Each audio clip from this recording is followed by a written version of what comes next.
మత్తయి 24:44. మీరు అనుకొనని గడియలో మనుష్య కుమారుడు వచ్చును గనుక మీరు సిద్ధముగా ఉండండి. దేవునికి స్తోత్రం. ఇక్కడ యేసు ప్రభువారు ఏమంటున్నారంటే, మీరు అనుకొనని గడిలో మనుష్య కుమారుడు రాబోతున్నాడు భూమి మీదకి. దేవునికి స్తోత్రం. మనుష్య కుమారుడు అంటే ఎవరంటే యేసయ్యే. మనం ఊహించలేని సమయంలో ప్రభు రాబోతున్నాడు అంటే భూమి మీదకి. దేవునికి స్తోత్రం. తగ్గించండి. దేవునికి స్తోత్రం. హల్లెలూయా. అసలు ఏంటి మనం అనుకున్నది గడియ? చెప్పండి ఎవరన్నా. మనం అనుకున్నది గడియ ఏంటి చెప్పనా? మత్తయి సువార్త 25వ అధ్యాయము 10వ వచనం చదవండి.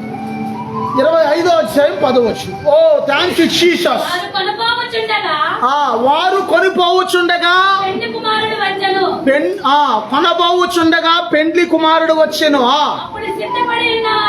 అప్పుడు సిద్ధపడి ఉన్నవారు అతనితో కూడా పెండ్లి విందులోకి లోపలికి పోయి అంతట తలుపు వేయబడింది. దేవునికి స్తోత్రం. ఇదే జరగబోతుంది. తలుపు వేయబడబోతుంది. ప్రవచనానుసారంగా రాబోతుంది వాక్యం. తలుపు వేయబడబోతుంది. దేవునికి స్తోత్రం. ఇంకా అన్ని జనులకి దేవుడు ఇప్పుడు దాకా ఎదురు చూసిన రక్షణ సమయం ముగించబడబోతుంది. దేవునికి స్తోత్రం. అన్ని జనులకి రక్షణక ముగించబడిపోయే సమయం ఆసనమైంది. దేవునికి స్తోత్రం. తలుపు వేయబడబోతుంది. దేవునికి స్తోత్రం. జనానికి రక్షణ పొందమంటే నచ్చదు. ఏదైనా ఇంకేదైనా ఏమంటే నచ్చిద్ది, కానీ రక్షణ పొందమంటే పాస్టర్ గారు అత్తమానం ఏంటి రక్షణ పొందమంటాడు. పాస్టర్ గారికి ఏమవుతుంది? ఫస్ట్ ఏమన్నా మాస్టర్ గారికి ఏం రాదు. నువ్వు రక్షణ పొందితే నీ పేరు జీవ గ్రంథంలో రాయబడదు. దేవునికి స్తోత్రం. ఆ తర్వాత వచ్చంట అక్కడ దేవుడు యేసు ప్రభువారు ఏమని చెప్పారంటే, బుద్ధి కలిగిన కన్యకులు, బుద్ధి లేని కన్యకులు. బుద్ధి కలిగిన కన్యకులు సిద్ధుల్లో నూనె సిద్ధం చేసుకున్నారంట. ఆ నూనె దేనికి సాదృశ్యం అంటే రక్షణకి సాదృశ్యం. దేవునికి స్తోత్రం. బుద్ధి లేని కన్యకులు వాళ్ళు అన్నారంట. చదువు అప్పుడు చదువు. వాళ్ళు అన్నారంట, తట్టిన కన్యకులు బుద్ధి లేని వాళ్ళు వచ్చి అన్నారంట, అయ్యా అయ్యా మాకు తలింపు తీయమని అడగగా,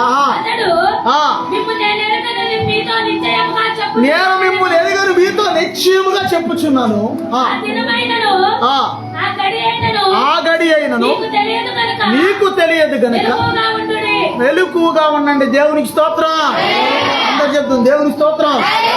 మెలకువగా ఉండండి అంటే ఇది నిద్రమానికి నీ మెలకు కాదు. ఏ మెలకువా? నువ్వు ఆత్మలో మెలకువ కలిగి ఉండాలి. దేవునికి స్తోత్రం. ఆత్మలో నీ స్థితి సరిచేయబడాలి. దేవునికి స్తోత్రం. నీ స్థితి నీ హృదయం ఎప్పటికప్పటికి దేవుని సన్నిధిలో నువ్వు సరి చేసుకోవాలి. దేవునికి స్తోత్రం. ఏ విషయంలో భ్రష్టత్వంలో జీవిస్తున్నావో, ఏ విషయంలో నీ స్థితి నీకు అర్థం కావట్లేదంటే నువ్వు భ్రష్టత్వంలో ఉన్నట్లు లెక్క. దేవునికి స్తోత్రం. ఒకవేళ నీ స్థితి నీకు అర్థమవుతుంది అనుకో, నువ్వు ధన్యుడు ధన్యురాలు. దేవునికి స్తోత్రం. నీ స్థితి నీకు అర్థం కాకపోతే నువ్వు భ్రష్టత్వంలో ఉన్నావు, నువ్వు నరకానికి దగ్గరలో ఉన్నావు అన్నమాట. నువ్వు దానికి అర్థం అదే. దేవునికి స్తోత్రం. ఈ బుద్ధి లేని కన్యకులు సమయం అయిపోయాక కొంటున్నారంటే వెళ్ళి నూనె. ఎప్పుడు అంటే దీనికి అర్థం ఏంటంటే, తలుపు వేయబడిన తర్వాత కొంతమంది వెళ్ళి బాప్టిజం తీసుకుంటారు, రక్షణ పొందుతారు. ఉపయోగం ఉండదు.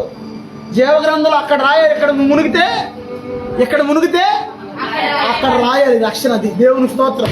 అంతేగాని పాస్టర్ గారు ముంచి లేపితే ఉపయోగం ఏమి లేదు. దేవునికి స్తోత్రం. అంతే దేవునికి స్తోత్రం. పాస్టర్ గారు రక్షణ నీకు ఇవ్వాలన్నా నీలో మార్పు అనేది, మారు మనసు పొంది బాప్టిజం పొంది పరిశుద్ధాత్మ చేత నింపబడాలి అని ఉంది వాక్యంలో. దేవునికి స్తోత్రం. బుద్ధి కలిగిన కన్యకలు అంటే సిద్ధంగా ఉన్నారంట. నూనెట్టుకి దివిటీలు పట్టుకుని వెలిగిద్దిని అంట వాళ్ళు దివిటీలు. బుద్ధి లేని వాళ్ళు అంటే, అయ్యో మా దివిటీలు ఆరిపోతుంది, కొంచెం నూనె బా అని అడుగుతున్నారంట. ఎప్పుడు ఎప్పుడు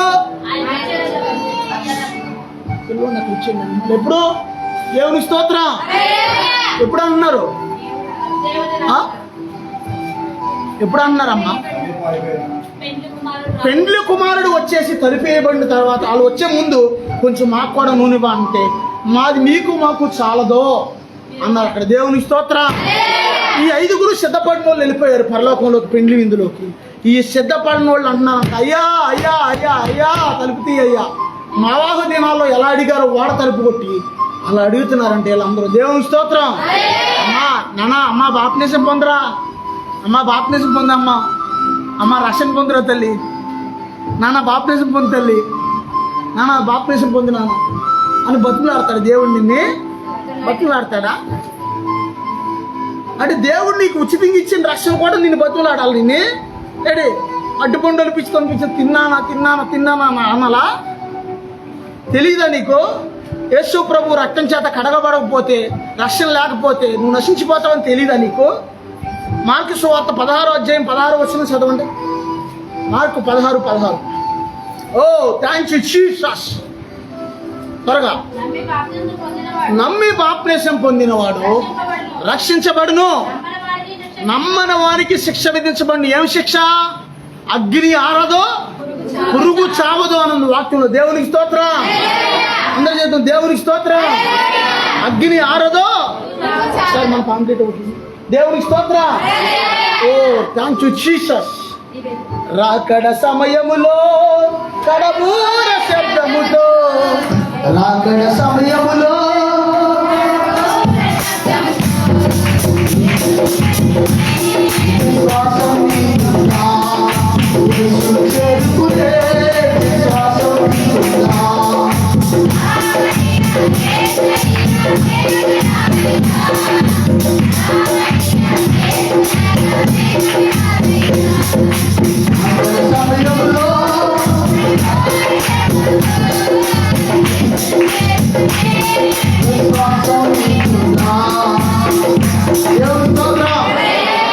మార్కు సువార్త 9వ అధ్యాయం 48వ వచనం చదవండి.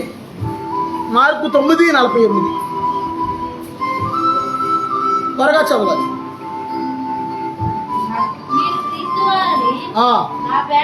9:48. నరకమున వారి పురుగు చావదో, అగ్ని ఆరదో. దేవునికి స్తోత్రం. ఎలా ఉంటుందయ్యా నరకం అంటే? ఒకసారి ఇంటికాడ దోమల చక్రం వెలిగించినప్పుడు అగ్గి పెడితే కొంచెం ఏలు ఎప్పుడన్నా కొంచెం కాలిందనుకో, ఎలా ఉంటుందో నీకు అర్థమైపోతుంది. దేవునికి స్తోత్రం. కొంచెం ఎప్పుడన్నా పొయ్యి వెలుగుతున్నప్పుడు ఏలు కాలిందనుకో, ఏలు కాలిందన్న వాళ్ళు చేతులు పైకి ఎత్తండి ఎప్పుడన్నా. మరి ఇంకా బుద్ధి రాలేదా నీకు? ఇంకా బుద్ధి రాలేదా? దేవునికి స్తోత్రం. ఏలి కాలితే ఎలా ఉంటుందో నా మాట కాదుండో, ఇది దేవుడు పలికిస్తున్న మాట ఆయన ప్రవక్తతో. ఎంతేనండి లేకపోతే లేదు, మీ ఇష్టం. వారి వినినా వినకపోయినా చెప్పమంటున్నాడు దేవుడు ఇర్మియా గ్రంథంలో. దేవునికి స్తోత్రం. ఇక్కడ చూసుకుంటే నమ్మి బాప్టిజం పొందిన వాళ్ళందరూ నిత్యరాజ్యంలోకి వెళ్ళిపోతారు, నమ్మని వాళ్ళందరూ కూడా విడవబడతారు, మహాశ్రమల పాలవుతారు. ఆ ప్రాపర్టీకి ప్రవక్త ఇందాక ఏమన్నాడంటే, కరోనా టైం కాడి నుంచే శ్రమలు స్టార్ట్ అయిపోయినాయి అంటున్నాడు ఆయన. ఇందాక విన్నారా?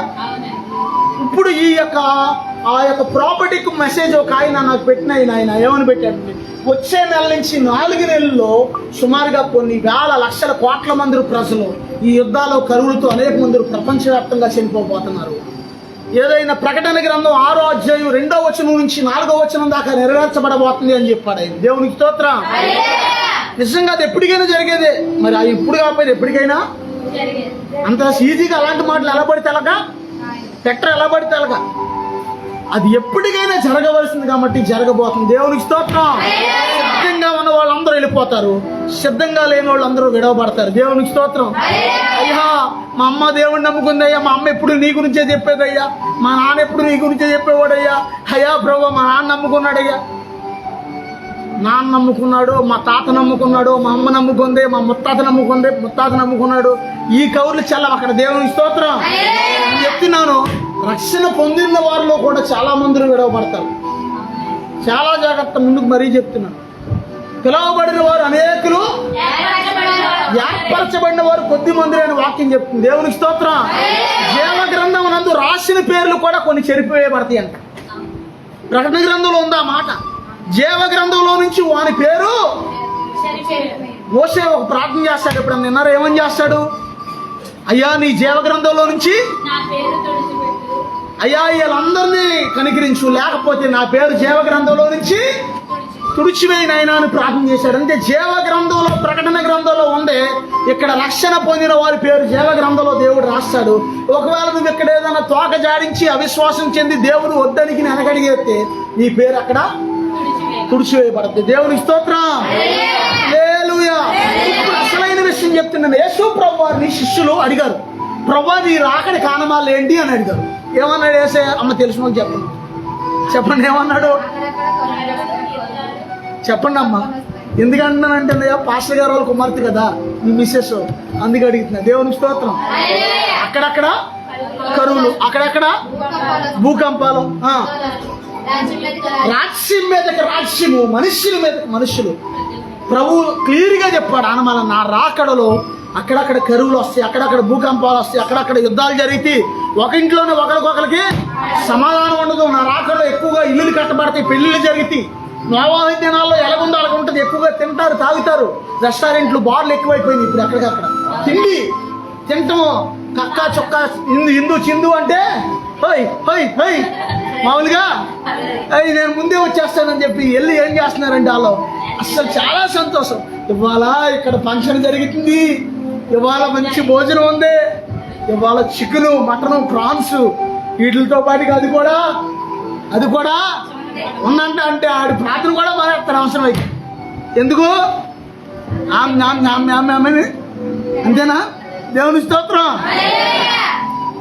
నేను వ్యాపారం చేసేటప్పుడు మా ఫ్రెండ్ ఒక ఆయన ఉండేవాడు. ఆయన ఏమో ఒరే తమ్ముడు వాళ్ళ ఒక చోట ఫంక్షన్ రా, మంచి మంచి రకాలు అక్కడ నోరు ఊరిపోతుంది రా బాబు, ఒరే తమ్ముడు అంటుండేవాడు. నాకేమో అవి పెద్దగా అలవాట్లేదు.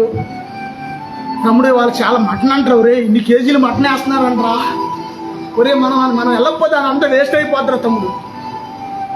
జీడిపప్పు కేజీ తెచ్చుకునేవాడు, జీడిపప్పు అలవా, అది తినుకుంటా తమ్ముడు ఇది బాగా ఇష్టం రా నాకు అలవా అనేవాడు మా ఫ్రెండ్ ఒక ఆయన.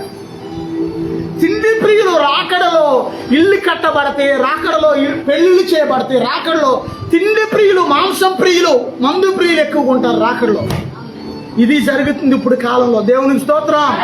రెండోది ప్రభు చెప్పారు, ఒక ఇంటిలోనే ఒకరికొకరికి సమాధానము ఉండదు. భార్యకి భర్తకి సమాధానము, అత్తకి కోడలకి సమాధానము, పిల్లలకి తల్లిదండ్రులకి సమాధానము, ఇవన్నీ జరిగిపోతున్నాయి. కాబట్టి నువ్వు సిద్ధపడే సమయం ఆసన్నమైందని రుజువు. దేవునికి స్తోత్రం. అందరికీ దేవునికి స్తోత్రం. మత్తయి సువార్త 24వ అధ్యాయము 29 నుంచి 31 వరకు చదవండి. మత్తయి సువార్త 24వ అధ్యాయం 29 నుంచి 31.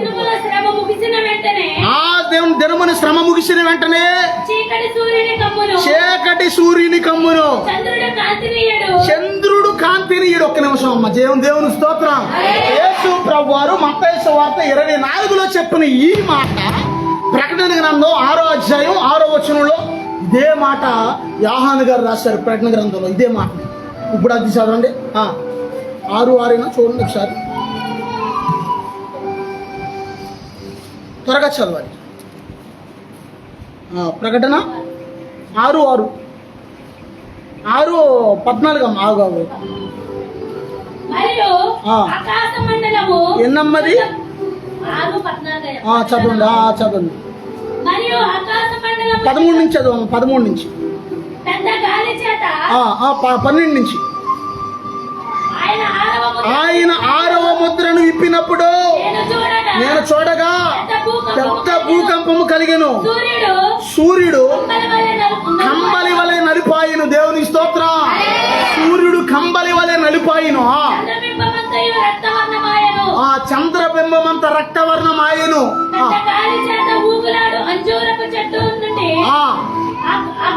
అకాల ఫలములు రాలినట్లు నక్షత్రములు భూమి మీద రాలేను. దేవునికి స్తోత్రం. యేసు ప్రభువారు మత్తయి 24లో ఏదైతే చెప్పాడో ప్రకటన గ్రంథం 6వ అధ్యాయంలో ఇదే మాట యోహాను భక్తుడు మాట్లాడాడు. ఇక్కడ అదే జరగబోతుంది ఇప్పుడు నెక్స్ట్. దేవునికి స్తోత్రం. ఇప్పుడు వచ్చే నెల నుంచి మహాశ్రమలు అయ్యే స్టార్ట్ అవబోతుంది. దేవునికి స్తోత్రం. అది ఎప్పటి వరకు కొనసాగిద్దో తెలియదు, కానీ ఈ శ్రమ కేవలం ఆయన దాకా మనం విన్నాం.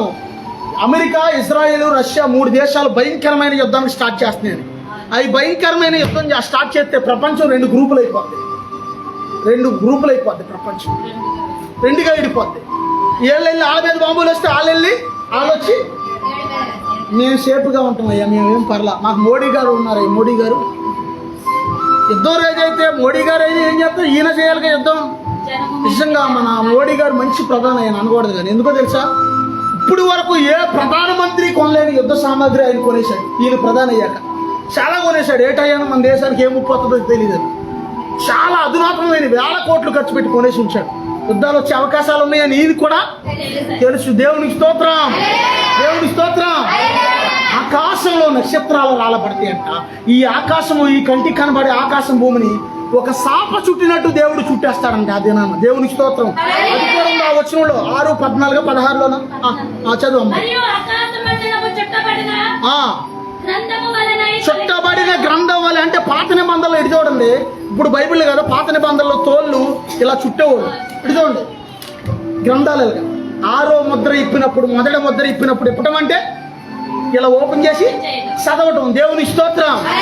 ఈ 6వ ముద్ర ఇప్పినప్పుడు అంట ఆకాశం అంతా కూడా చుట్టబడద్దంట వాక్యంలో ఉంది. దేవునికి స్తోత్రం.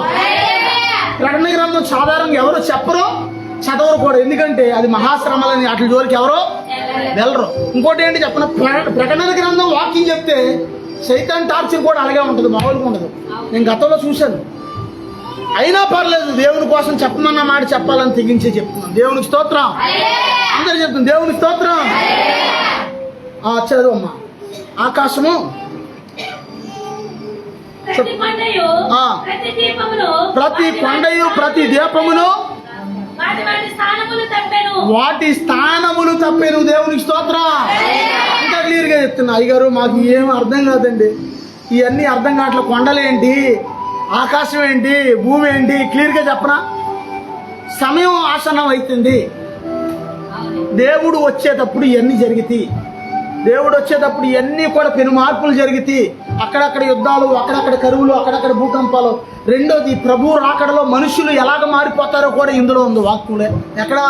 2 తిమోతి 3వ అధ్యాయము 1వ వచనం నుంచి చూసుకుంటే ఈ మాట చదువుకుని ముగించేసుకున్నాం. 2 తిమోతి 3వ అధ్యాయం 1వ వచనం నుంచి, అంత్య దినములలో అపాయకరమైన కాలాలు వస్తాయని ఇదే మాట పౌలు గారు కూడా ప్రవచించారు తిమోతికి రాసిన పత్రికలో. దేవునికి స్తోత్రం. అంత్య దినాల్లో భయంకరమైన అపాయం రాబోతుంది అని రాశారు ఇక్కడ. ఎలా అనగా మనుషులు స్వార్థప్రియులు. స్వార్థప్రియులు అంటే స్వార్థప్రియులు అంటే దానికి అర్థం ఏంటి? ఎవరి స్వార్థం ఆడితే. మనం బతకడానికి అవసరం అయితే పక్కవాడిని కూడా చెప్పరేంటి అయ్యా. మనం బతకడం కోసం అవసరం అయితే పక్కవాడిని కూడా చంపేయడానికి కూడా వెనకాడిన రోజుని తెలుసా నీకు ఆ విషయం? అలాంటి భయంకరమైన దుర్దినాల్లో ఉన్నాం. అర్థమవుతుందా? స్వార్థ ప్రియులు మనుషులు. ఎవడ స్వార్థం వాడితే. ధనాపేక్ష. ఈ దినాలు అందరికి ఒకప్పుడు మనిషికి ఉండే లబ్ డబ్ అనేది అంటే ఇప్పుడేమో డబ్బు అంటుందంట. చచ్చిపోయేటప్పుడు కూడా డబ్బులు వేసిరుతారు పైకి. అంతే కదా? ఆ డబ్బు అంటే చాలా ఆశ. పాపం రూప కష్టపడి చాలా సంపాదించాడు అని చాలా మంది ఏం చేస్తారంటే డబ్బుని చిల్లరలుగా మార్చేసి ఇలా ఇసిరితే రమ్మాలు కొంతమంది ఏం చేస్తారు, అవి కూడా వాళ్ళతో వెళ్ళం. డబ్బు ఆశ ఉండాలి. మనిషి అన్నవాడికి ఉంటుంది డబ్బు ఆశ. ఉండదా? కానీ డబ్బే సర్వస్వం అవ్వకూడదు, గుర్తుంచుకో. ఆమేనానండి. డబ్బే నీ జీవితం అవ్వకూడదు. ఆమేనానండి. నువ్వు డబ్బుని ప్రేమిస్తే నువ్వు దేవుణ్ణి ప్రేమించలేవు. డిఎల్ మూడీ అనే వ్యక్తి ఏమన్నాడంటే, ఒక వ్యక్తి ఎవడన్నా వచ్చి నేను మారు మనసు పొందాను అంటే నమ్మొద్దు, వాడి పరస్సు కూడా మారు మనసు పొందాలి అని చెప్పాడు. దేవునికి స్తోత్రం. అంటే నువ్వు మారు మనసు పొందానంటే మాయ మాటలు చెప్తే నమ్మకూడదు.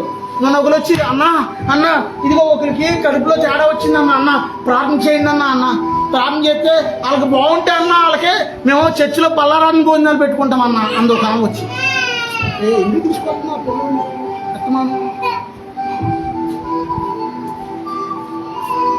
ఎవరో ఆమె ఎక్కడికి వెళ్ళద్దు, ఓసాన మందిరానికి వెళ్ళద్ది. గురుబాతం పడితే వచ్చి కడుపులో పెట్టి అడ్డం తిరిగిందన్న. మీరు ప్రార్థన చేస్తే అన్న స్వస్థ వచ్చేస్తే నేను చర్చిలో ఇక్కడ బల్లారాన్ని భోజనాలు పెట్టుకుంటా అన్న. పాస్టర్ గారు చెవిలో పూలు పెట్టుకోలేదమ్మా. పాస్టర్ గారు చెవిలో ఎలా కనపడుతున్నాడు నీకు? నీ మాటలో చెవిలో పూలు పెట్టుకున్న వాళ్ళకి ప్రార్థన చేస్తాను అంతవరకే. కానీ నువ్వు ఎలా చేస్తే అలా చేస్తాను, అలా చేస్తే ఇలా చేస్తాను. ఈ మాయ మాటలో సేవకుడికి చెప్పదు ఎప్పుడు కూడా. దేవునికి స్తోత్రం. మాయ మాటలు చెప్పావు అనుకో అది ఉపయోగము ఉండదు. మాయ మాటలు చెప్పకూడదు సేవకుల దగ్గరకు వచ్చి. నేను అది చేద్దాం అనుకున్నాను, నేను ఇది చేస్తాను, మీరు ఇలా ప్రార్థన చేయండి, అలా ప్రార్థన చేయండి, ఇలాంటి కబుర్లు చెప్పకూడదు. దేవునికి స్తోత్రం. ప్రార్థన చేయండి అంతవరకే. అంతేగాని నేను అది చేస్తాను, ఇది చేస్తాను. ఎవరిని నువ్వు బ్లాక్మెయిల్ చేస్తావు? అరే డబ్బులు ఇచ్చిన ఎవరన్నా కొంటావు పాస్టర్ గారిని? దేవునికి స్తోత్రం. ఈ మోసాలు చూసి చూసి చూసి పాస్టర్ గారి చెవులో గుబులు ఎక్కువైపోయింది ఆల్రెడీ. ఇలాంటి మోసాలు చూసి చూసి చూసి ఇప్పటికే చెవులు సరిగా వినపడతలా. ఏడే అన్నావు, ఏమన్నావు, ఇప్పటికి ఎలా అయింది పరిస్థితి. మళ్ళీ ఇంకా ఎలాంటి కహానీలు చెప్తావేంటి? నా ఉన్నదే కొంచెం చెవు ఇది, మళ్ళీ ఆ పువ్వులు ఈ పువ్వులు తెచ్చి పెడతానంటే ఎలా నమ్ముతాను? పనికిమాల మాటలో సేవకుల దగ్గర చెప్పకూడదు. దేవునికి స్తోత్రం. ఆ తర్వాత చదవండమ్మా. బెంకములు ఏలకోలం మాటలు, అసహ్యమైన మాటలు, డబుల్ మీనింగ్ మాటలు, ఇట్లాంటివి మనకు తగదండి. కొంతమంది నోరు తెరిస్తే డబుల్ మీనింగ్ మాటలు, నోరు తెరిస్తే. అవునా? ఆ తర్వాత అహంకారి. కొంతమంది అమ్మో దీనికి ఎంత అహంకారమో, వీడికి ఎంత అహంకారమో. కొంతమంది అంటారు అసలు వీడు భూమి మీద ఆగేవాడు కాదు, వీడు ఎవరిని అసలు ఎంత అహంకారంగా వెళ్ళేవాడు, ఎంత అహంకారంగా వెళ్ళిందో అంటారు ఏదైనా జరిగినప్పుడు. అంటారా? దేవునికి స్తోత్రం. అది మన ప్రవర్తన బట్టే ఉంటుంది. మన దగ్గరికి 10 మంది రావాలన్నా రాకూడదన్నా మన ప్రవర్తన బట్టే. తెలుసా నీకు ఆ విషయం? నీ అహంకారాన్ని బట్టి నువ్వు అనేక మందిని కోల్పోయే అవకాశాలు ఉంటాయి. దేవునికి స్తోత్రం. అర్థమవుతుందా? నీ అహంకారాన్ని బట్టి అనేక మంది నీకు ఉన్న స్నేహితులు కూడా దూరం అయిపోయే అవకాశాలు ఉంటాయి. దేవునికి స్తోత్రం. ఆ తర్వాత దోషకులు అంటే నోరు తెరిపితే బూతు మాటలు. కొంతమందికి జయ జీవితం ఉండదు. కూతురు ఏమంటారో తెలీదు, పిల్లల్ని ఏమంటారో పనికిమాల మాటలు. దేవుడు నమ్ముకున్నారు కానీ ఉపయోగము. పనికిమాల మాటలు మాట్లాడే వాళ్ళు ఉంటారు అక్కడక్కడ. దేవుడు నమ్ముకుని వాళ్ళు కూడా వదిలేయండి. నమ్ముకుని కూడా నోటి మాటలు నోరు తెరితే నేను సంపేద్దాన్ని, నేను పొడిచేస్తా అన్నావు అనుకో భర్తను పట్టుకుని. ఏమంటాడు? ఏమంటారమ్మా? దేవుడు నమ్ముకుందే కానీ మార్పేవి నేను అంటాను. అందుకే ఎంత కామరకోటలో కూడా అన్నాను, అమ్మకాల గుమ్మంలోకి వెళ్ళి చూడాలంట. అందరూ చర్చిలో మంచోళ్ళే, నువ్వు మంచోడే, మీరు మంచోళ్ళే, నేను మంచోళ్ళే. మన కళ ఎక్కడ తెలియాలంటే నీ అసలు కళ ఎక్కడ తెలుస్తుందంటే నీ భర్త దగ్గర తెలుస్తుంది, నీ బిడ్డల దగ్గర తెలుస్తుంది. అమ్మ మా అమ్మ ఎంత మంచిదండి అయ్యగారు, చర్చికి వచ్చినప్పుడే అధిక భక్తి చూపిస్తుందండి, ఇంటికి వెళ్ళాక అసలు రంగు అప్పుడు వస్తుందండి బయటికి. అలా ఉండకూడదండి అమ్మ. అర్థమవుతుందా? అలా ఉండకూడదు. మా నాన్న ఇంట్లో చాలా మంచోడండి, చర్చిలో చాలా మంచోడు, చర్చిలో సంఘ పెద్దగా ఉంటాడండి. ఇంటికి వెళ్ళాక మా నాన్న చేస్తాడండి, క్రిస్టమస్ వస్తే పైన స్టారు, లోన బారండి, అందరూ స్నేహితులు అందరూ ఫ్రెండ్స్ అందరూ కూర్చుని పైన స్టార్ వెలిగిచ్చే పండుగ. Enjoy enjoy. ఏం పండుగ? ఒరే ఏసై వచ్చాడని కూడా నువ్వు తాగి ఎంజాయ్ చేయాలా? నచ్చింది దేవుని సన్నిధిలోకి వచ్చి ఆరాధన చేయి. దేవునికి స్తోత్రం. దేవునికి స్తోత్రం. ఆ తర్వాత చదువు.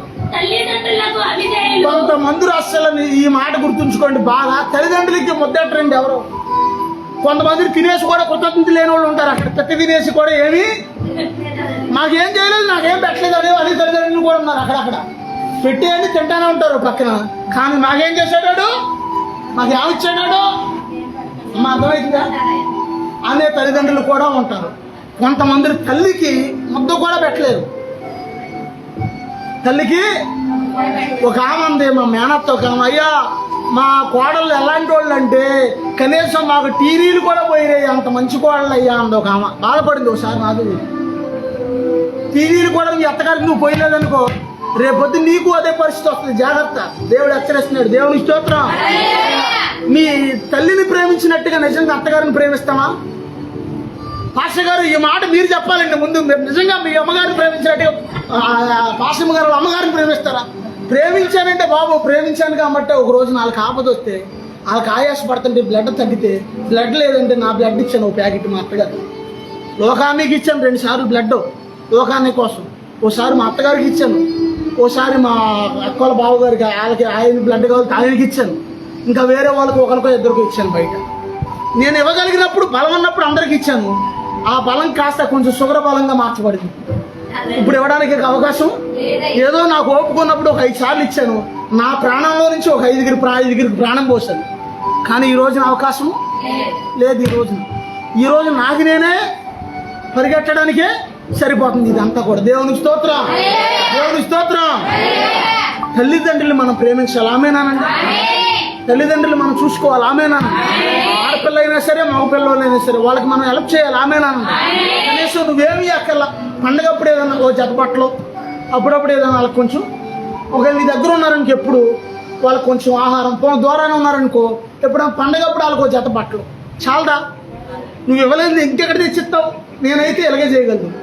నేనైతే పండగప్పుడు కంపల్సరీగా మా అమ్మకి షేర్ కొంటాను. దేవునికి స్తోత్రం, దేవునికి స్తోత్రం. తర్వాత చదువమ్మ. కృతజ్ఞత లేని వారు, ఇందులో ఒక్క మర్మం చెప్తున్నాను, ముగిచ్చేస్తున్నాను. ఏంటంటే కృతజ్ఞత ఉన్న వాళ్ళు మనుషుల దగ్గర కృతజ్ఞత కలిగి ఉంటారు. మనుషుల దగ్గర ఎవరైతే కృతజ్ఞత కలిగి ఉండరో వాళ్ళు దేవుడి దగ్గర కూడా కృతజ్ఞత ఉండదు. దేవుని స్తోత్రం. ఆ దినాల్లో యేసు ప్రభు వారి దగ్గరికి 10 మంది వచ్చారు. అయ్యా ఈ కుష్ఠరోగంతో బాధపడుతున్నాం ప్రభా అయ్యా అంటే, మీరు సాధారణంగా కరుణామయుడి సినిమాలో చూస్తుంటారు. కుష్ఠరోగి అయ్యా నా దగ్గర రావద్దయ్యా రావద్దయ్యా అంటే రాజుబాబు ఈలోపు యేసయ్య ఏం చేస్తాడు? వాళ్ళ షాక్ అయిపోయారు. వాళ్ళ కరుణామయుడి సినిమా అప్పుడు ఎందుకు? ఆయన ఒక బ్రాహ్మణ సాయిన యేసు ప్రభు యాసం వేసిన ఆయన విజయ్ చంద్ర బ్రాహ్మణ్, ఒక బ్రాహ్మణ యేసయ్య యాసం వేశాడు అని చెప్పి అందరూ షాక్ అయిపోయారు. నిజంగా షాక్ అవడం కాదు కానీ దేవుడు ఆ కృప ఆయనకి ఇచ్చాడు. ఆమేనన్న. ఆయన ఏమన్నాడంటే సినిమా షూటింగ్ దగ్గర పడినప్పుడు ముఖం ఫేస్ కట్ మారిపోతుండేదండి, నాది వేరే రకరకాలుగా మారిపోతుండేది అన్నాడు. అంటే ఆ టయానికి యేసయ్య ఎలా ఉండేవాడు అలాగే దేవుడు నన్ను మార్చుకున్నాడు ఆ రూపాన్ని అప్పటికి సిలువు సన్నివేశం అప్పుడు అని చెప్పాడు ఆయన. దేవుని స్తోత్రం. నిజంగా యేసయ్య ఎలాగ ఉంటాడు ఆయన అందులో, అవునా? దేవుని స్తోత్రం. కుష్ఠరోగుల్ని నిజంగా ఆ యాసం ఎవరో పెట్టారు. మన వెనకటోళ్ళు ఏ యాసమైనా చేసేవాళ్ళు, కానీ ఇప్పుడు వాళ్ళు చేయట్లేదు అని. ఆ యొక్క ఎవరి పేరు ఏంటి ఇందాక అన్నాను, రాజుబాబు కుష్ఠరోగంతో ఉన్నప్పుడు కరుణామయ్య వద్దయ్యా నా దగ్గర రావద్దయ్యా, ఈ వ్యాధి నీకు అంటుకుంటుందయ్యా, వద్దయ్యా వద్దయ్యా అంటే అట్లా యేసయ్య ఏం చేస్తాడు? ఏం పర్లే, ఏ వ్యాధి నన్ను అంటుకునేది ఏ వ్యాధి ఉందరా బాబు, నేను అంటుకుంటే ఎవరికైనా స్వస్థత వస్తుందని ఆయన అని అర్థం. దేవునికి స్తోత్రం. ఆయన పొందిన దెబ్బల చేత మనకు స్వస్థత కలుగుతుంది. యేసు ప్రభువులో ఉన్న రక్తం మనకు స్వస్థత ఇస్తుంది. ఆమేనండి. ఆయన హస్తం మన మీద పడితే మనకి వెంటనే ఏ బలహీనత అయినా పోతే స్వస్థత వచ్చేస్తుంది. ఆమేనండి. దేవునికి స్తోత్రం. 10 మంది కుష్ఠరోగులు వచ్చి బాగుపడ్డారు, కానీ ఒక్కడే కృతజ్ఞత కలిగి వెనక్కొచ్చాడు. అప్పుడు యేసయ్య ఏమన్నాడు? మిగతా 9 ఎక్కడ? ఆ 9 మందికి ఏమీ లేదు, కృతజ్ఞత లేదు. ఈ ఒక్కడికి ఏముంది? కృతజ్ఞత. ఈ దినాల్లో సంఘాల్లో కూడా సేమ్ ఇదే జరగబోతుంది. కృతజ్ఞత కలిగిన వాళ్ళు కేవలం 50 మంది సంఘం ఉంటే 50 మందిలో ఒక 5 ఉంటారు. గుర్తుంచుకోండి. 5 ఎవరు అనేది దేవుడికి తెలియాలి, నీకు తెలియాలి. దేవుని స్తోత్రం. వాళ్ళందరూ కృతజ్ఞత అనేది చాలా మందిలో ఉండదు. ఒకవేళ నువ్వు కృతజ్ఞత కలిగి ఉంటే నువ్వు ధన్యుడు ధన్యురాలు. ఆమేనన్న. కృతజ్ఞత లేని వారిగా ఉంటారంట అంత్యకాలంలో మనుషులకి. మేలు పొందికి మర్చిపోయే వాళ్ళుగా ఉంటారంట. దేవునికి స్తోత్రం. ఆ తర్వాత అపవిత్రులు. వాళ్ళ ఉదాహరణకి వాళ్ళ ప్రవర్తన అలాగే ఉంటుంది, వాళ్ళ జీవితం అలాగే ఉంటుంది. అపవిత్రమైన కళ్ళు, అపవిత్రమైన నాలిక, అపవిత్రమైన ఆలోచనలు, అపవిత్రమైన చేతులు, ఎప్పుడూ కూడా ఈ అపవిత్రంగా ఆలోచించే ఆ మనస్సు. అర్థమవుతుందా? అపవిత్రత కలిగిన వాళ్ళు ఉంటారంట. ఇవన్నీ కూడా యేసు రక్తంతో నువ్వు కడిగేసుకోవాలి. ఆమేనన్న. దేవునికి స్తోత్రం. ఆ తర్వాత అనురాగం. వాళ్ళలో ప్రేమ ఉండదు. అనురాగం అంటే ప్రేమ. అనురాగ రహితులు, ప్రేమ లేని వాళ్ళు. యేసయ్య 2 ఆజ్ఞలు చెప్పారు. ఒకటి, నిన్ను వలే నీ పొరుగువాన్ని ప్రేమించాలి, పూర్ణ హృదయంతో పూర్ణ మనసుతో దేవుని సేవించాలి. దేవునికి స్తోత్రం. ఆ తర్వాత అతి ద్వేషులు అంటే దానికి అర్థం ప్రతి దానికి కూడా కోపమే. అమ్మ విన్నారా? కోపం ఎక్కడ ఉంటుంది అమ్మ? కోపం ఎక్కడ ఉంటుంది అమ్మ? ముక్కు మీద ఉంటుంది కోపం. ప్రతి దానికి కోపమే. కొంతమంది కోపం వస్తే అసరాపేటలో ఎప్పుడు పోయించారండి సత్య పిల్లలంటే నాకు ఎండ అడగంటున్నావు ఏమైతే గ్యాస్ ఇండి గారు కొంచెం ఆవులెత్తున్నారండి. నాకు ఇలా అంటే ఆవులంతా వచ్చినప్పుడు ఎవరికైనా అడగవచ్చు సాధారణంగా. కొంచెం కోపం వచ్చేప్పుడు కొంతమంది మొహం మెలుగులు తిరిగిపోతుంది కొంతమందికి. ఎవరికో కానీ నాకు ఒకప్పుడు కోపం వస్తే ముఖం మెలుగులు తిరిగిపోయేది, అంత కోపం వచ్చేసేది. ఒకప్పుడు ముఖం వంకలు తిరిగిపోతుంది, అంత కోపం వచ్చేసేది. కానీ దేవుడు చాలా మట్టుకు ఆయన కృపతో ఆయన కంట్రోల్ చేశారు. దేవుని స్తోత్రం. దేవుని స్తోత్రం. ప్రతి దానికి కూడా కొంతమందికి ద్వేషమే. ద్వేషాన్ని మన ఆరోగ్యపరమైన భౌతిక ఏమంటారమ్మో వైద్యశాస్త్రాన్ని, వైద్యశాస్త్రంలో ఏమంటారు కోపాన్ని? కోపాన్ని ఏమంటారబ్బా వైద్య శాస్త్రంలో? ఇంపి అంటారు. బీపీ లిమిట్గా ఉండాలి. ఎక్కువ ఉందనుకోండి అది ఒక్కోసారి పక్షవాతం తీసుకొచ్చేస్తుంది, ఒక్కోసారి బ్రెయిన్ స్ట్రోక్ వచ్చేస్తాయి, ఒక్కోసారి హార్ట్ స్ట్రోక్ వచ్చేస్తాయి. బీపీ చాలా చాలా డేంజర్. ఒకవేళ నార్మల్గా ఉన్నా పర్లేదు, కానీ తక్కువ ఉన్నా, ఎక్కువ బీపీ ఉందనుకోండి 180 దాటి ఉందనుకోండి అది పక్షవాతం గట్ట వచ్చేసే అవకాశాలు ఉంటాయి. చాలా జాగ్రత్త. దేవుడు హెచ్చరిస్తున్నారు. దేవుని స్తోత్రం. అంటే నీ కోపమే నీకు శత్రువు అన్నమాట. దేవుని స్తోత్రం.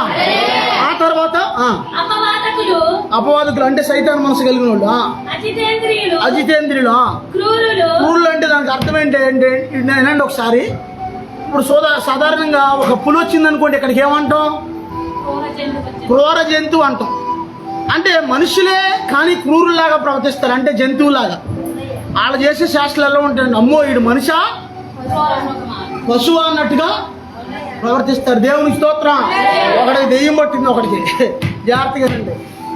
దెయ్యం పడితే నైట్ 1 గంటకి ఫోన్ చేశారు, అర్ధరాత్రి 1 గంటకి.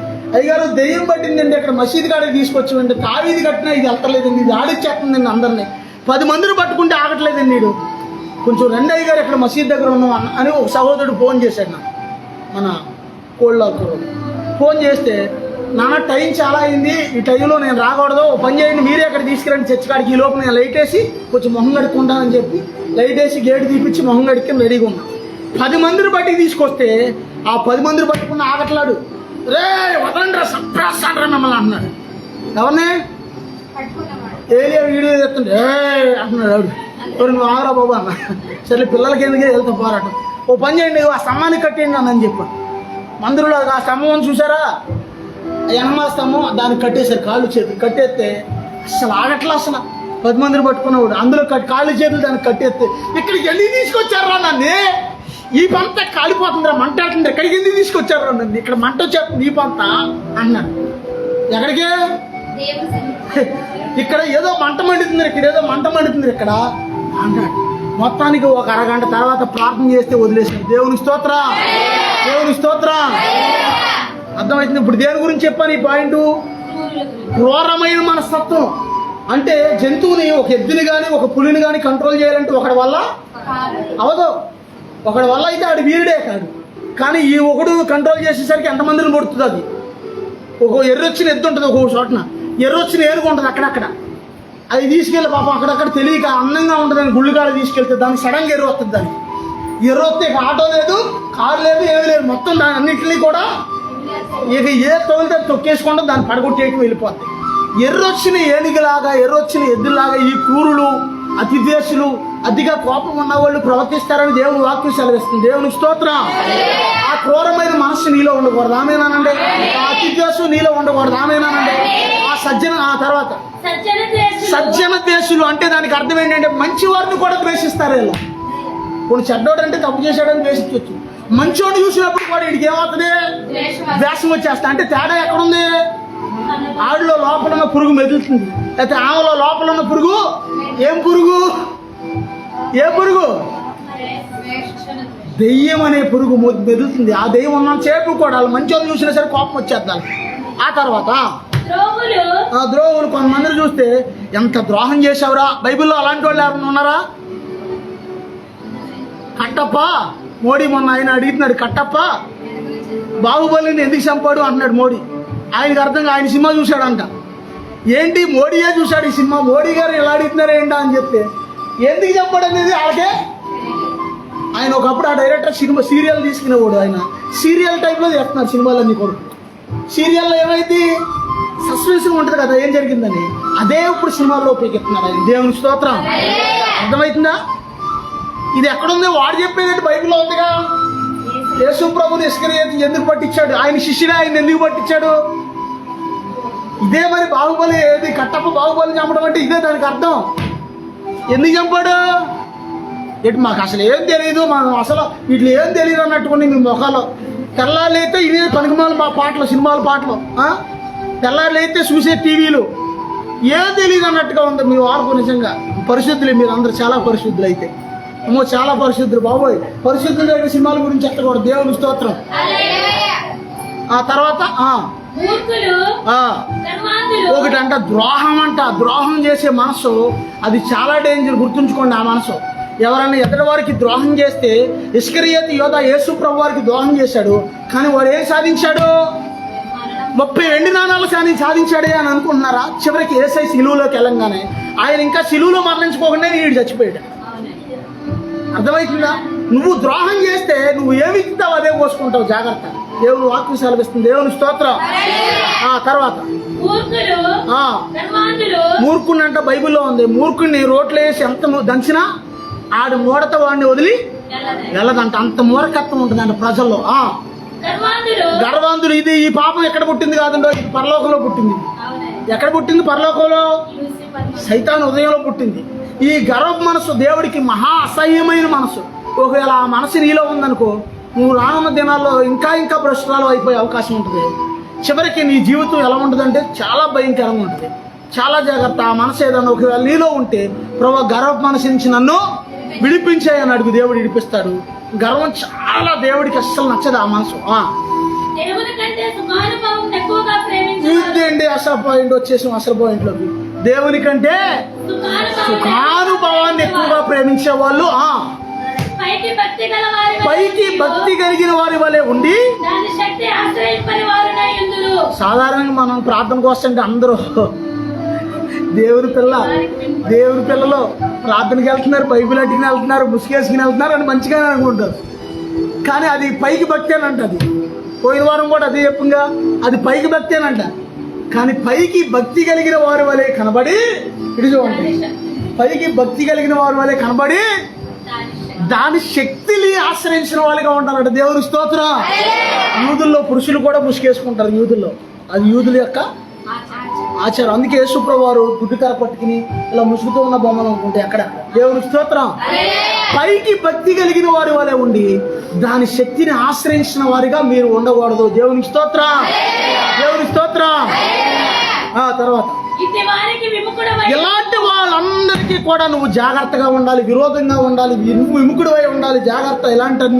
ఇలాంటి వాళ్ళందరూ కూడా దేవునికి ఎలాగో విరోధంగా ఉన్నారు వీళ్ళు అని దేవుని వాక్యం సెలవిస్తుంది. చాలా చదువు. నడిపింపబడి ఎల్లప్పుడూ